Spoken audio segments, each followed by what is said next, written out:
Welcome back to another episode of Testimonial.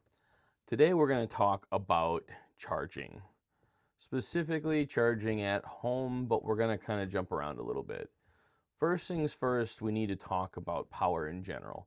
There are two types of electricity, if you didn't know. There's AC and DC. This is what's provided around the world. DC is consumed by most electronics. AC is used to transmit power across great distances. If you want to learn more about why and where, there's a lot of that on the internet on YouTube.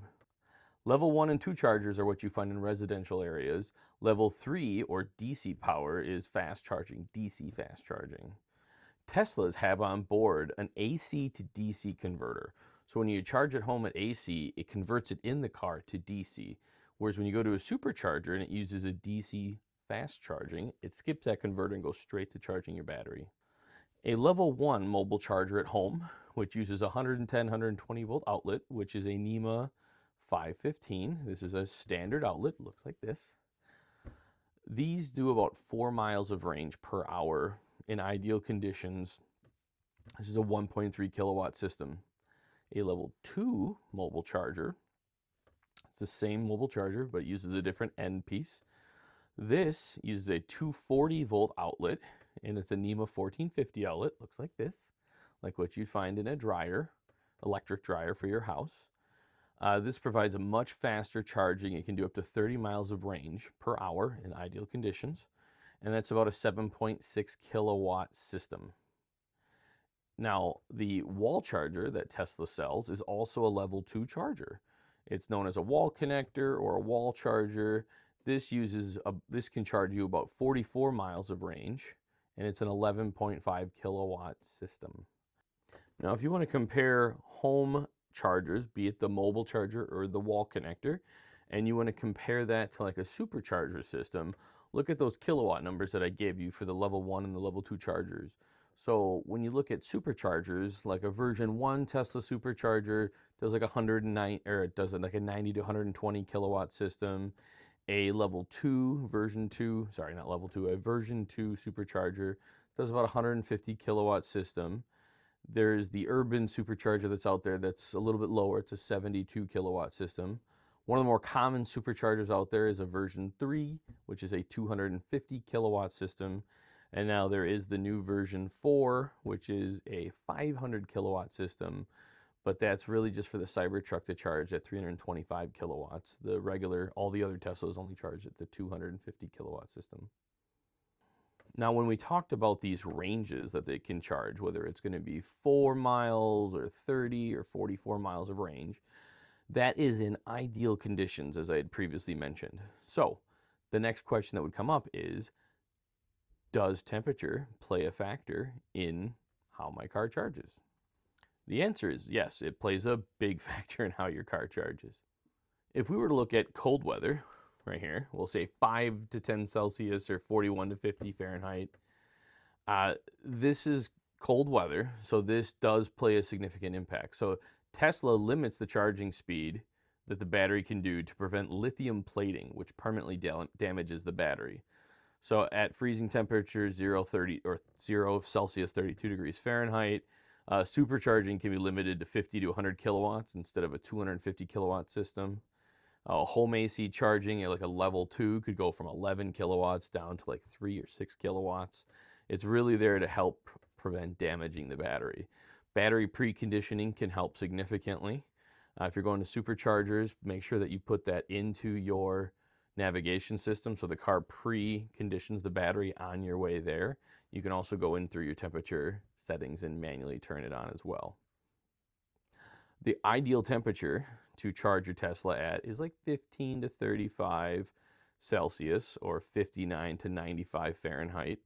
So that's when you get maximum charging efficiency. So the ranges that are advertised, whatever they be through the different chargers, that is going to be in that range that we talked about. Tesla charge the fastest here. Now, on the other end of the spectrum, when we get to hot weather, this is going to be above 40 degrees Celsius or 104 Fahrenheit. This is when Tesla again starts to throttle the charging speed because it's overheating, it's cooking it. So you can again degrade the battery and permanently damage your battery. So superchargers can reduce from the 250 kilowatt system down to 100 to 150 kilowatt systems, or even less, depending on how extremely hot it is. The car does have a thermal management system, so it's like an AC system for the battery. So this kind of helps regulate the battery to continue those charging. So now you need to decide what type of charging system is right for you. Let's dive in. I started with the mobile charger, but I live in Wisconsin and I had talked to friends who had had Teslas for years. And they told me the mobile charger works fine in summer, but as it gets colder, because it is heating up the battery to charge it, that preconditioning, like it almost takes all the energy you're putting into it to heat it up. So it really almost stops charging, or the charging becomes a mile an hour or a half a mile an hour. It becomes a real problem. So my wife and I agreed that we need to go to a level 2 charger. And if I was going to pay all the way to get an EMA 1450 charger put in, let's just do the wall connector.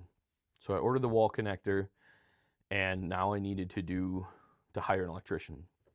I'm a pretty handy guy myself, but the more that I looked online for information on what's the correct way to charge a Tesla, or I'm sorry, what's the correct way to hook up an electric charger, the wall charger, the more misinformation I found. One of the biggest misconceptions that I found online when investigating and doing the charger myself was what type of actual wire to run through the house. A lot of people talk about using Romex, which is what people use. You use a 14 gauge or a 12 gauge running throughout your house, depending what kind of amperage you're using. Well, the problem is that while you can get a low enough gauge Romex, the Romex is not spec'd to the temperature that you need. So there's no NMB gauge wire that you can get. So there's no NMB wire that will handle the temperature. What you actually need is a THHN or a THWN spec wire. And if you look those up online, they're really expensive. It's a commercial grade wire at this point. So the longer that you run this wire, the much more expensive it gets. Another thing to look into, especially if you're trying to do this yourself, is your local requirements around conduit inside your home. So in Wisconsin, where I live, having conduit inside your wall for regular residential wiring is not required. So if you have a normal, 12 gauge or 14 gauge NMB wire, you're running for your normal house power, there's no interior wall conduit required at all in Wisconsin. If you have exposed wires, like in a garage or a workshop in your basement, it needs to be in conduit. But if it's in your wall, it doesn't. Well, this THHN wire or the THWN wire used for this kind of charger do require a conduit to pass code. So if you're going to do this yourself and your state requires that, you have to run conduit through your wall as well. So important thing to know. But you might ask, how do I find the right electrician to help me do what I want to do? Let's start trying to find the right technician for you. So let's go to Tesla's website. I have it open. And we go to shop. Under shop, you can find charging. And now that we have charging open, you have your different options. You have the mobile connector, you have the wall connector, the universal wall connector, and then at the bottom is that Tesla Power Share. I'm going to go to the wall connector because that is what's most applicable to most people. The wall connector is meant for your Tesla specifically. It doesn't have the universal tip to go to other non-Tesla EVs. So inside here, there is a bunch of good information aside from just buying it. There is also find a certified installer right inside the site there. So you click on that, and then you can come in here and you can type in your address. And once you type that in, it will pop up with a whole list of people that you can use to help come do your Tesla wall charger. And these are people who took the test from Tesla and are Tesla certified. So I did this and I found right on here Appleton Charging, and that is who I had do my installation. So let's go to that installation now. So here are some of my notes that I have about Appleton Charging. I'm extremely happy with the service that they provided, so I'm going to jump right ahead to that. But here is their information. They are licensed and insured from Tesla. They provided me a quote for my installation. Now, initially when I called them on the phone, my electrical cabinet in my basement, this is Wisconsin, so we have basements, my electrical charger is right next to my garage wall, but the far garage wall opposed to where my Tesla parks. So we started talking on the phone, and I already paid for the wall connector, so they're not quoting me that. This is just running the wires, the conduit, connecting it, testing it, and putting the breaker in the panel and all of that kind of stuff. Their quote was around $600 to $800, and that was great. I was really excited about it, but obviously when you get some of these over-the-phone quotes, there is lots of room for discrepancy and misunderstandings. So if they would have, my quote ended up going way up. So, and it's not their fault. It's just hard to explain things, and it's got to be specific to how you want it.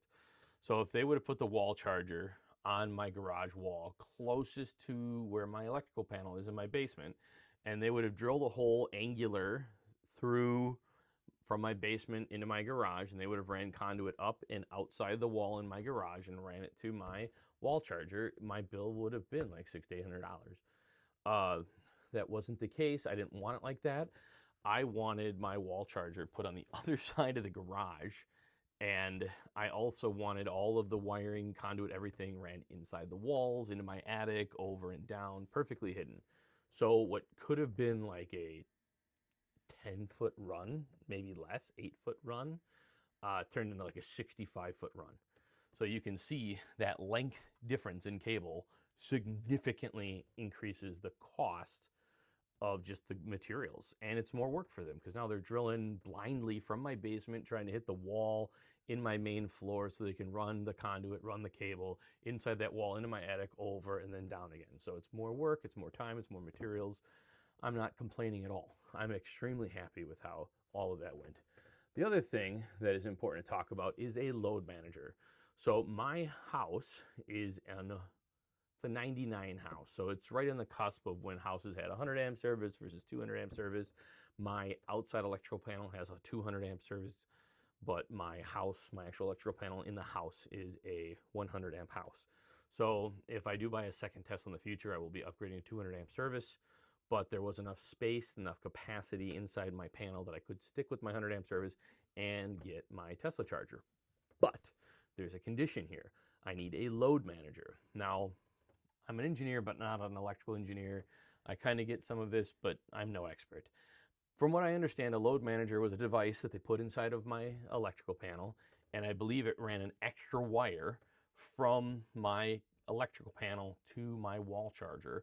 And from what I understand, there is now communication between the wall charger and my electrical panel. So if my AC is on, my electric dryer's running, my electric ovens on, like there's a lot of electric consumption from the rest of my house, the load manager tells the Tesla to simmer down now and it reduces that electrical. So instead of charging at 48 amps, my Tesla might charge at 30 or 20 or whatever. It reduces the amount my Tesla's charging to make sure I don't trip the breaker for my whole house, which that's what I want. I would rather have my car charge a little slower. It was either that or I upgrade my service to 200 amp service. I paid the extra $300 to have the load manager installed. I'm happy. We have had this now for many, many months. I've had zero issue. Every single morning, my car is charged to 80% like it should be. No matter how much, I've brought that thing down to 10%. Just driving all over Wisconsin. I come back home, plug it in next morning, 80% every time. So this has been well worth the investment. They did great work. They came in an afternoon, so it was later than I expected them to start. Again, not a complaint. It was just kind of what I expected versus what happened. So they came in the afternoon after like I was done with work, but wham, bam, thank you, ma'am. They got it done. They were efficient. They were good at what they did. They came in, they set it all up. They answered all my questions. I'm trying not to be too nosy of a person, but I'm a very curious person. And they did a great job. They came in, they routed it all up. They set it all up. They went through setting it up with us on our phone, and we got our wall charger going. So I was extremely, extremely happy with that. In the end, I should note that our bill was about $2,000, so $1,889.56. And that is not including the $450 charger that I bought from Tesla. So in the end, we're paying, over $2,000. And while it sounds like a lot, I never have to worry about my Tesla not being full every morning, even in the middle of dead winter in Wisconsin when it's negative 20 degrees outside. My car will heat its battery up and charge it fully. And so far, we've had some nasty days. It's been 5-10 degrees here lately. It's been real cold. Tesla's full every morning. Here is my electrical panel. That thin conduit up top there, that is the new one that was installed for my Tesla. You can see down here at the bottom, we have our new 60 amp double 2-pole switch or whatever it's called. So we have this guy right here, and my garage wall is right there. So this actually goes up over a little bit and then into the wall above here and runs over into my garage. So it actually goes inside the wall into my attic, and it runs over and then it runs down that wall right into my wall charger. We were originally going to put it over here, but we changed our mind and put it over there. And it goes from there, and this is where we have it run right into the side of our Tesla.